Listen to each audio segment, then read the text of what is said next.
Bonjour à tous. Je vous remercie de m'avoir suivi sur cette nouvelle chaîne dans laquelle je me lance avec un peu de crainte car l'exercice n'est pas facile. Parler de l'actualité peut m'exposer à dire des choses qui sont très dérangeantes et en tout cas des choses que les élites qui nous gouvernent ne veulent pas voir se divulguer. Parler de spiritualité aussi, c'est pas facile parce que c'est un domaine qui est la chasse gardée de certains. Et toute chaîne spirituelle s'expose à toutes sortes d'attaques, tout particulièrement quand c'est une femme qui ose parler de spiritualité. Pourtant, actualité et spiritualité sont intimement liées. Je dirais même que ce sont les deux faces d'une même église, parce qu'on ne peut pas comprendre l'actualité si on n'a pas une lecture spirituelle de tout ce qui se passe. Je n'ai pas la prétention de tout savoir, ni même de tout comprendre, mais ayant consacré beaucoup de temps, voire plusieurs années, ou carrément toute ma vie, à réfléchir et à chercher Dieu, je pense avoir des éléments du puzzle que je voudrais vous soumettre pour vous aider aussi à avancer dans cette compréhension, puisque j'ai pu me rendre compte que le terrain est miné et tout est fait pour nous faire tourner autour du temple pour que nous n'arrivions pas à la compréhension euh, du grand tableau. Je vais donc vous soumettre ce que je pense avoir compris, sans avoir de prétention de détenir la vérité. Je veux simplement vous encourager à continuer à chercher, comme moi-même je le fais. Donc il est possible que je revienne sur certaines affirmations que je pourrais faire, non pas parce que je cherche à vous tromper, mais parce que je suis tombée sur des éléments qui m'ont fait avancer dans ma compréhension. Je reconnaîtrai donc mes erreurs, mes imprécisions, en toute modestie, parce que en matière de spiritualité, c'est l'humilité qui doit nous animer. Je peux d'autant plus facilement le dire que, après avoir visionné certaines vidéos, j'ai interrogé des frères qui sont des youtubeurs pour faire remarquer qu'il y avait des incohérences, voire des contradictions entre les vidéos qu'ils publiaient sur la même chaîne.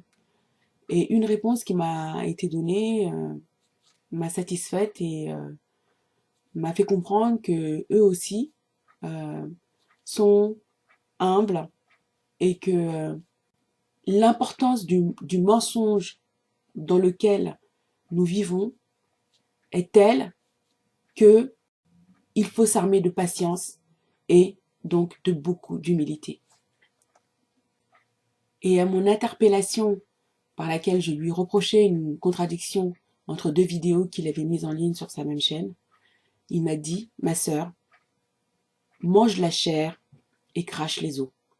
Ce qui veut dire que personne ne détient la vérité et que tel du verre brisé ou un miroir brisé, la vérité a été éparpillée. C'est donc grâce au discernement et bien sûr avec l'aide de Tata Nzambe que nous pouvons augmenter dans notre connaissance, parce que la connaissance libère vraiment. Je utilise volontairement le nom de Tata Nzambe et non pas de Dieu, parce que nous sommes les Africains, nous sommes les premiers de la création, et c'est à nous qu'il s'est manifesté en premier. Et comme beaucoup d'autres l'ont dit avant moi, la spiritualité est une question de race, et la spiritualité est une question des hommes et des femmes de la race noire. Donc j'utiliserai donc le nom que nous on donne au créateur de toutes choses. Moi je parle lingala et nous on le nomme Tata Nzambe. Parce que nous les Africains, nous sommes sa création. Je sais que je vais choquer beaucoup de non-noirs qui tomberont sur cette vidéo.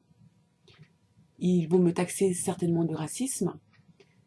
Je leur renvoie le compliment parce que pendant des décennies, ça ne les a pas gênés d'avoir une iconographie qui a coloré Dieu et les anges en blanc alors que le diable était noir.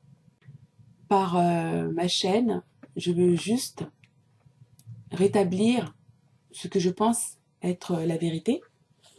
Je ne le pense pas de manière subjective, il y a des éléments qui me conduisent à le penser et je l'exposerai.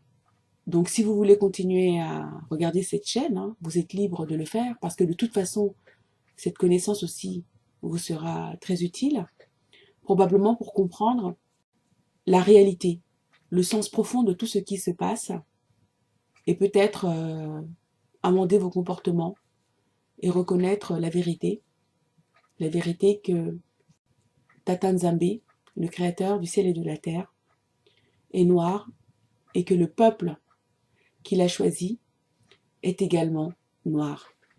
La falsification de l'histoire spirituelle par les écrits de toutes sortes que l'Europe a produits, ainsi que les religions aussi, a mis en grand danger les populations occidentales parce que ils se trouvent en but à des entités spirituelles qui ont causé la chute des Africains.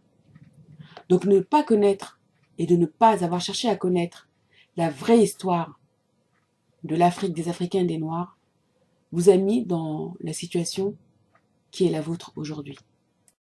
Donc je le redis, connaître la vérité, en tout cas essayer de s'en approcher et tout faire pour y arriver, va peut-être permettre un salut individuel, mais l'immensité des massacres, la dette de sang que l'Occident a contractée vis-à-vis des peuples noirs et tout particulièrement du peuple noir de l'Alliance que Dieu a établi, amènera certainement à la destruction de tous les non-noirs. Certains enseignants plus radicaux que moi le disent sans complexe. Pour ma part, j'évoque juste cette possibilité et je laisse à Tata Nzambe le soin d'apporter individuellement à chacun le sort qu'il mérite selon évidemment ses propres comportements, mais aussi de la dette ancestrale, de la même façon que si les Noirs, et tout particulièrement le peuple qu'il a choisi, a subi ce qu'il a subi, c'est parce qu'il y a eu des dettes ancestrales que les descendants ont payées. Je vais m'arrêter là pour cette première vidéo, en vous remerciant encore de m'avoir suivi, et aussi en vous remerciant de m'avoir écouté jusqu'à ce moment. Cette vidéo est volontairement courte. Je vais poursuivre par une vidéo dans laquelle je vais me présenter et vous dire qui je crois être, le peuple auquel j'appartiens et pourquoi je considère qu'il est le peuple de l'Alliance avec Tata Nzambe. Merci.